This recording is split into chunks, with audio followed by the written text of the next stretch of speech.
Hey everyone, good evening and welcome to the Hangout. It's 10 o'clock. I'm so glad that you're joining us tonight. First, I wanted to say thank you. This Hangout is presented by Carolina Style Magazine. Fashion, style, and culture, you can visit Carolina Style Mag at www.carolinastylemagazine.com. So tonight we have 4 very special panelists. I'm excited to hear their thoughts. I love reading about them and hearing their thoughts on Twitter, on Facebook. So I invited them to join us tonight for these very interesting topics. Woo-hoo.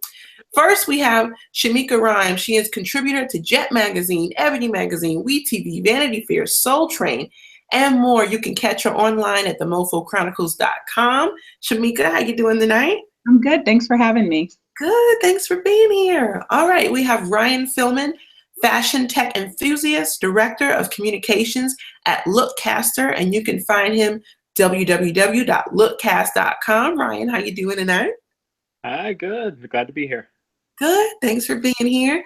Next, we have Keith Cradle. He's a community engagement specialist, cultural arts activist, nonprofit strategist, and he's a nonprofit board member. You can find him online at thenonprofitprofit.wordpress.com. Good evening, Keith.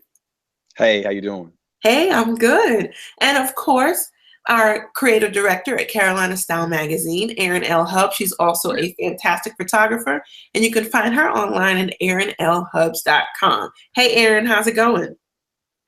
Hello, great. How are you guys? Good, good. And a special thank you to Concord Mills for this adorable mug. Don't you love it? I love it. I'm drinking my coffee. I got my water. I'm hyped up. I'm ready to go. Also, if you have not subscribed yet, please subscribe to this channel. Let's talk about some topics. All right, first one, Robert E. Kelly. He is an associate professor of international relations in South Korea. Now, you've seen this video this week of the guy giving the BBC interview, and he's trying to be all professional. And all of a sudden, one of his kids comes into the room, and she's like, she's all like in the camera, like, Daddy, who are you talking to? And the guy is like pushing her down, and then the other kid comes, and then the mom comes in the door. But there's been some discussion because a lot of people thought that she was actually the nanny. So to my panel and to everyone watching, on a scale of 1 to 10, how horrible of a human being are you that you thought she was a nanny? Who wants to talk first? Nobody wants to give it up. Well, I'll go. I never thought she was the nanny. I thought she was the nanny, and maybe that makes me a horrible person. But he looked to be working. Mm-hmm. He's on the BBC, reporting on the topic that he knew about, and all of a sudden the kids bust in and she busts in and just had no decorum. I think I laughed more than I thought about who she was and how classic that moment was. Yeah, Aaron, I would agree with that. I didn't think that she was the nanny because you could tell from the mom dread of that happening, going in and crawling on all fours. You could feel that. But yeah, kids are kids. What are you gonna do? And it's so true because even as we're doing this hangout right now, my kids are upstairs. They're supposed to be asleep, but there's a pair that are old enough to walk down here. They could be on camera any minute. And then there's another pair who could be crying for a bottle at any moment. So I understand the horror of being live TV and the kids coming through. Erin, did you have some thoughts on that? Well, I'm just gasping at the fact that anyone actually thought that it was a nanny. That believe it, like the world turned it to it's the nanny or not the mom or whatever. It's definitely a parent going in the room. You can tell. Gosh, you know what? I'm gonna have to be honest and say I was totally fooled, and I am a parent, so shame on me. But putting it in perspective that he's actually in Korea, I did. It just. And I am, I guess, a 10 on this scale. I'm a terrible human being. But yes, at first I did. And then I looked at the kids. I was like, the kids look a little okay. But anyway, and it's still like never even. And then when I saw the articles come out, people are horrible for thinking she was a nanny. I was like, oh my God, I'm a horrible person. But no, I'm not. Keith, you're not. It's a mistake. Oh, I'm good. I mean, I don't have children. And but just the sheer awe, the way she dove in there to get that kid, to me was like, all right. I mean, she laid full out, and I think that to me just showed whether parent, nanny, she was fully vested in getting that kid off camera. She absolutely was. I thought that I never thought it was the nanny. Only and I was reading the comments on Facebook, and people were like, "Oh, it's a nanny," and I'm like, "How did they get that? Is a nanny going to snatch their child up like that?" And it's time she needs to be fired. Like, she dragged that child out of the room by the arm. Super bomb, man. Maybe the right nanny would do it. Yeah, and she had her pants down. I don't know if anybody noticed that. Yes. She clearly was in the bathroom when they decided to bust in the room. So that should have ticked it off for me, because I know anytime I'm like, oh, I have a moment. No, false alarm. You never have a moment. You are not safe in the bathroom. Mothers who are watching know that you are not safe in the bathroom. So, well, he made the news. I guess the tip for that is, if the kids show up, just roll with it. It's life. Sometimes us parents, if we are working and we have the little kids and we're trying to be professional, because, sometimes people don't have kids and they don't really understand, oh, my kid's in the room, my kid's crying. And so you just try to, and I can say this as a parent, try to be on the other end, but it doesn't always work that way. So if you have kids, to the parents who are watching, that happens, let it go. It's fine. No problem. All right. Moving on really quickly. I don't know if you knew this. I found out this week, TMZ reports that O.J. Simpson could be getting out of jail as early as October. And there's some reality TV deals being shopped around. Now, one of the reasons this is, if you watch the People versus O.J. Simpson that came on, I can't remember, FX. I watched it. FX. Did y'all watch all 10? Mm-hmm. I watched all 10. It was so good. And then ESPN recently won their Oscar for the documentary that they did with O.J. Simpson. So he may do a reality show. Problem, though, that's the good part. Problem is that they may not get the sponsorship because it's O.J. Simpson, so it may be on pay-per-view. So my question to you, panel, and to the people who are watching, please comment in the chat box. Would you watch a reality TV series based on O.J. Simpson when he gets out on October? Would you watch it on cable or pay-per-view? I would watch it, but I'm not paying to watch it on pay-per-view.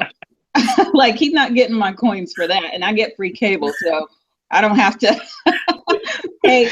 But I know that they were talking about Wendy Williams this morning, that perhaps he should just stream it, online and call it a day, because nobody is going to want to associate with him because the whole murder thing, and even Wendy was saying he's not even going to be able to go into a restaurant and order like a meal, and the minute he pulls out his knife to cut his steak, people are going to be like, we're out of here. So, I know. I would watch, though. You would watch? I would watch. Why? Who would not watch? I mean, let me know what you're thinking. I wouldn't watch, but I think it should be a pay-per-view. I think he should get highly paid. I think he should pay the Brown family back. Doesn't he owe them money? Yep. Doesn't he owe them? So maybe he could make some money to pay him back, since his memorabilia thing didn't work for him. Crazy. Just saying. Yeah. Anyway. I don't think I would. I mean, as well, I would like to say that I wouldn't watch. I'm sure that I would tune in, for the first episode and see how I felt from there. But I don't know. I think it would be difficult for me to get through that, And I mean, at the end of the day, I don't know. I don't think I could do it. Keith, would you watch? I don't know. I think that there was a lot of hype around, of course, the ESPN, the FX, and it's the Jews. But there's a lot of other stuff on TV, and I'm not paying to see the Jews lose. Yeah. I'm sorry. So I'm going to be honest. I said that I would not watch the inauguration this year because I wasn't interested. But secretly, I was watching, I don't know, something, and I would flip over to see what was happening. That's so true, though. I'm not telling anybody I'm watching. So maybe I would. Let's see what everyone else is saying. Notorious Nerd, he says he's not watching. That's football season in October. Aisha said she's watching. She would watch. And Jamaica at JSW said she's so not interested in seeing OJ. So OJ looks like, I don't know, pay-per-view. I mean, he's old. the only nosy one. I know.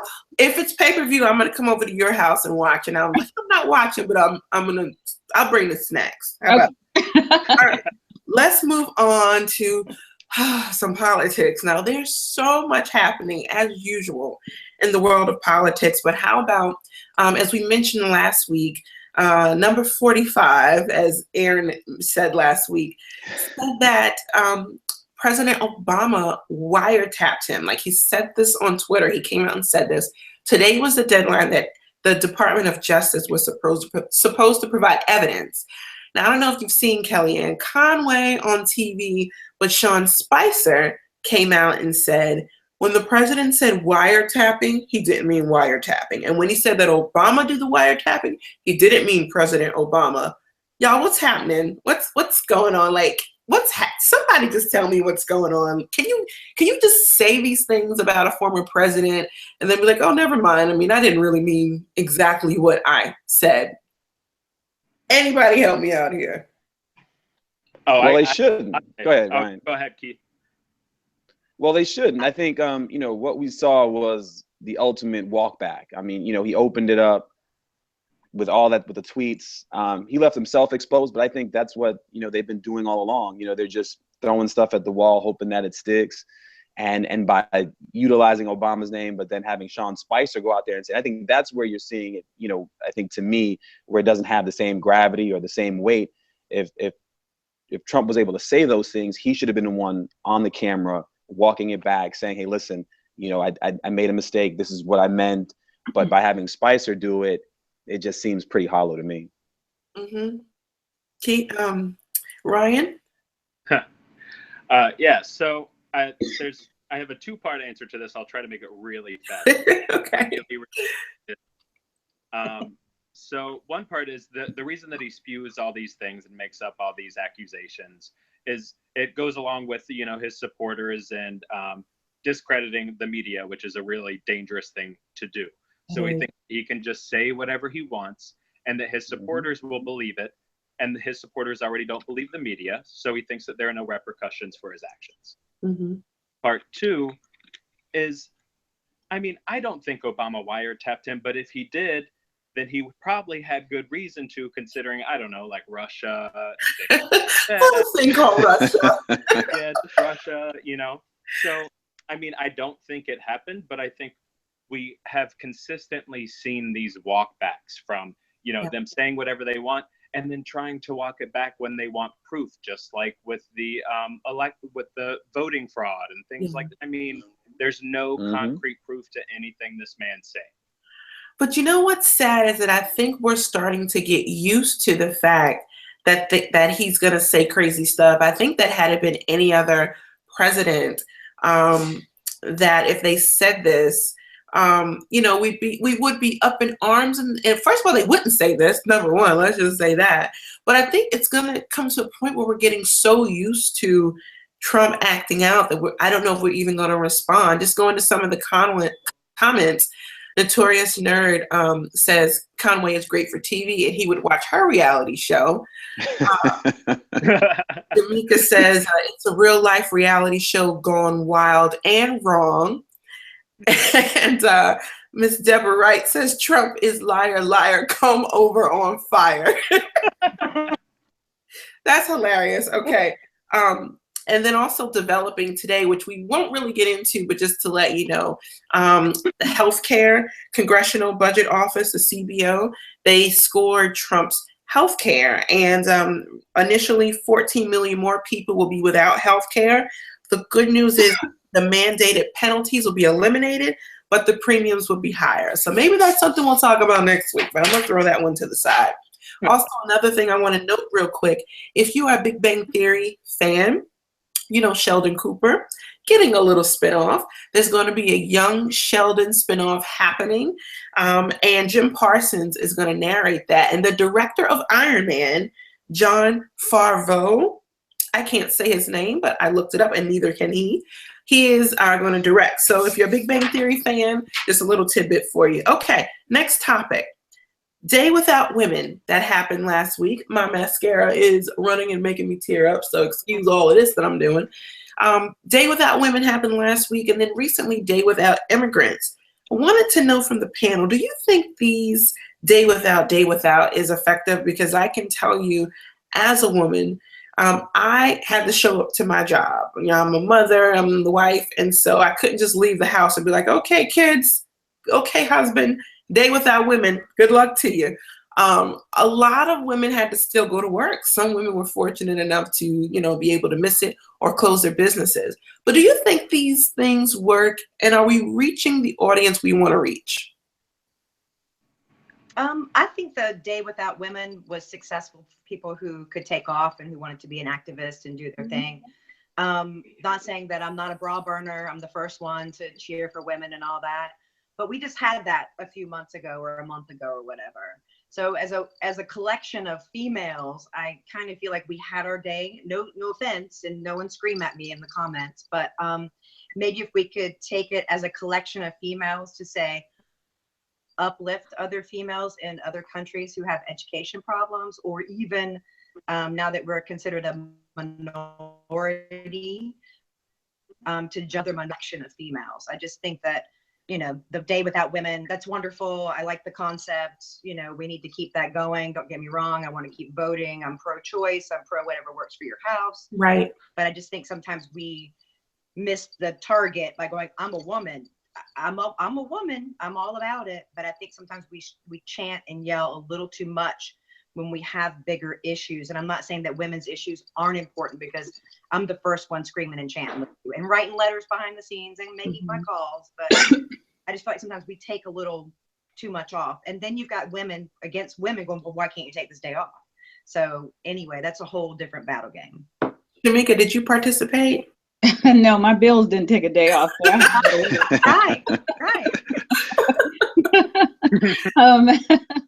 I don't really want to talk too much about it, but I'm like, yay, women. But yeah, I had to go to work, and I don't really know anybody even in my circle that participated. Mm-hmm. So, I'm like you, I'm wondering, like, what's the end game here? What is it that we as women are trying to accomplish? Because I have no clue what, you hear so many different things from different people, but like, can we just focus on like maybe one thing, work towards that, then go to the next? Like, there's got to be some kind of game plan, and I don't have a clue what it is.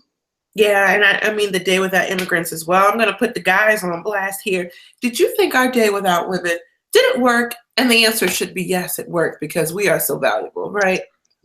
Yeah, exactly right. That's absolutely right.